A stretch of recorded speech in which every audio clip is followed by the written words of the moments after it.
Right, ladies and gentlemen, we find ourselves dissecting a Super Sunday yet again in this IPL 2021 here on cricket.com, here specifically on Criclytics Man vs Machine. And let's start the show because it is, of course, Rajasthan taking on Hyderabad in the first one.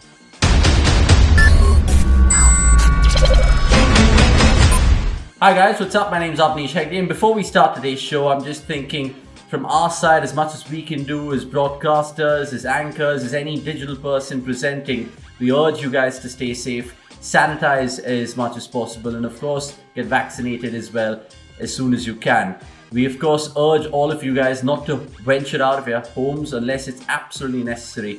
So with that, we can start the show, and we just have to get that out of the way. The fact that it's all doom and gloom and the IPL is a perfect distraction. We have Saba Karim right now joining us, and I'm sure he'll concur with me. And Saba, you can of course shed light in this matter before we get on to the talking points, of course.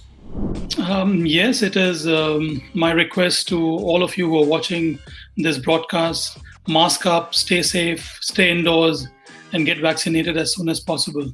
All of us are going through a huge crisis, and this pandemic is engulfing our happiness. So all of us need to stick together and stay safe as much as possible. I mean, I completely concur with Saba, and let's get off to, of course, what we're talking about in this one. It's Rajasthan Hyderabad. The big breaking news, if you just are listening to this right now, Kane Williamson has been made the SRH captain. That means David Warner will not be captaining the Sunrisers anymore. Saba, I'll come straight to you. What do you make of that?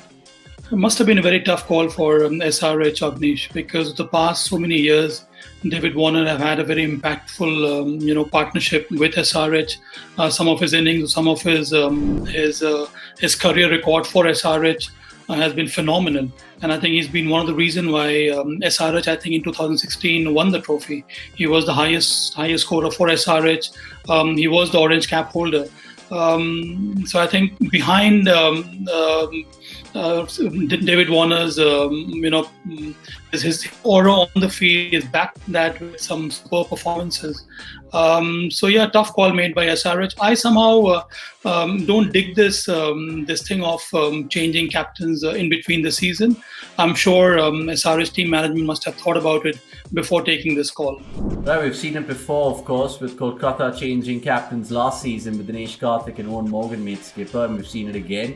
That was your 1 minute pitch, and a good perspective that, because of course Warner, like you mentioned last game in the post-match review when we were talking about it, you said that he cost the game, and maybe there's a shift in and there's just a breath of fresh air, let's put it that way. Alright, let's move on to Rajasthan Royals, because where do we start with them, Saba? They blow hot, they blow cold, they of course don't have the most powerful players. They haven't used spin as much. You touched upon it quite a lot, especially every time we've spoken about Rajasthan. Do you finally think they can get in someone like KC Karyappa or Malkhande that you so highly want in their team? More so because they're playing at the Kotla, Avnish, and if they can learn something from the way the other IPL teams have put up their 11, it would make sense for Rajasthan Royals to add a spinner in the 11. They only have Rahul Tewatia and Parag, both of them kind of makeshift spinners. So they need a specialist spinner in the 11.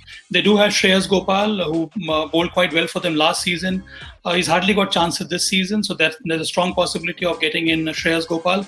Otherwise, as I mentioned earlier, they may get Karyappa or try Mayank Markande. So you need to get some wicket-taking options in your 11, and that will add more balance and more strength to your side.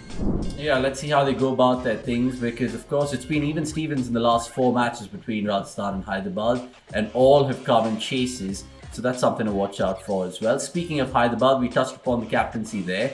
Now, just how unsettled is this side? We might see, of course, a different sort of side going across from now, considering Kane Williamson's at the helm. But they've used about 18 players, which is the most for any squad in IPL 2021. That tells you a lot, doesn't it? Yes, Avnish. I felt that initially they panicked very early in the season For instance, they dropped Manish Pandey, they brought in Virat Singh, who did not perform up to his potential. They made far too many changes, and that is why it gives such an unsettled look to the SRH side. They had a very strong bowling attack, but somehow their bowling has also not come good. And I think that's mainly because Bhuvneshwar Kumar and Sandeep Sharma, their two frontline bowlers, have been unable to pick wickets. Now Bhuvi is out due to injury, so they struggle to fill those gaps. But I think Kane Williamson now as a captain would love to make his own side, and I hope that he manages to find the right kind of combination, because that is what is expected from an experienced campaigner like Kane Williamson. But a huge task ahead of SRH. Kane Williamson would be hoping to get off to a good start in this season now.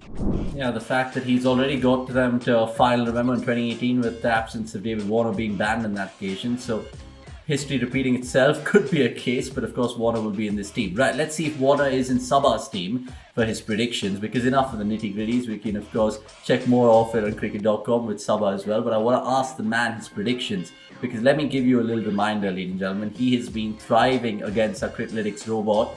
Let's see what he has in terms of batsmen. And Saba, I'm sure you've got the right choice this time around as well.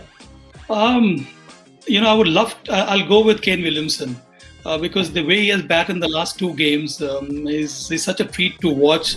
If he comes in at number 3, then it's highly likely that he will put up a big score for his side. And also, being the captain, they'll add more responsibility on his shoulders. But I'm sure the kind of potential, the kind of skill set Kane Williamson has, he's bound to deliver. Okay, super. Kane Williamson it is. And Criclytics has gone for Yashasvi Jaiswal, funnily enough. So let's see how that pans out. Bowlers next. And before I tell you again what Criclytics thinks, I want your shout out for the bowler, please. Has to be Rashid Khan. He's such an important player for SRH. I think among the entire bowling combination, Rashid Khan is kind of a sole survivor. He's the one who has picked up wickets. He's the one who's been so economical. And I think SRH bank heavily on Rashid Khan to produce some of his magical deliveries again and again. I'll tell you what, Criclytics completely agrees with you. Everyone in the world right now listening to this would agree with you. So Rashid Khan it is for both Criclytics and Saba. All-rounders, Criclytics will go first here. It goes for Chris Morris. Can you bet against that? Chris Morris, it is difficult to define Chris Morris as an all-rounder because he's more of a bowler now. He hardly gets a chance to bat. But yes, I would concur with the machine, and I would also go with Chris Morris because he's been quite useful for Rajasthan Royals as a bowler. I expect him to come up the order and play some important role as a batsman also for the side. Okay, super. So Criclytics is shadowing Saba. Saba is shadowing Criclytics. Is this a game of its own? We don't know. Wicket-keepers then, and is it a relatively straightforward choice with someone like Josh Butler, Sanju Samson, or Johnny Bairstow for that matter? I think Johnny Bairstow didn't do well in the last game, although I opted for him, but I'll stick with Johnny Bairstow. He needs to play a bigger role than what he has done so far, and he's capable of doing that. He has done that in so many occasions for England, so why not for SRH? And I'm sure Kane Williamson would have a quiet chat with him before the match begins as to the kind of expectations the team has from Johnny Bairstow. Okay, Johnny Bairstow it is. I love how you're sticking with certain men that you've chosen before. The law of averages suggests that Johnny Bairstow will come good. And just before we move on to the match result, Johnny Bairstow is not what the Criclytics choice is. It's Sanju Samson, so we love the distinction already between the 4 choices. 5th choice, Saba. I'll keep it short and sweet. 54-46 win predictor. But guess who Criclytics is going for?